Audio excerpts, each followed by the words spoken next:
posso pegar alguns vegetais lá na geladeira? Vegetais? Claro, vai lá.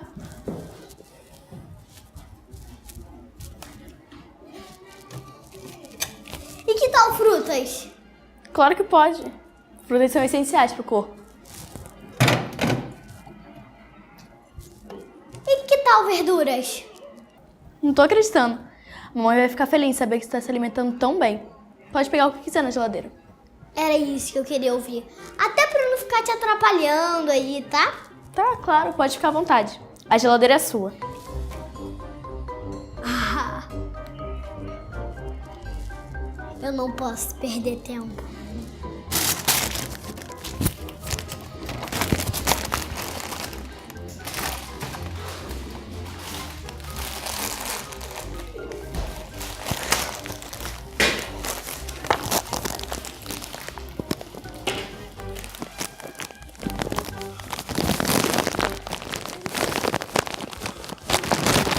Que é isso? Corintiano.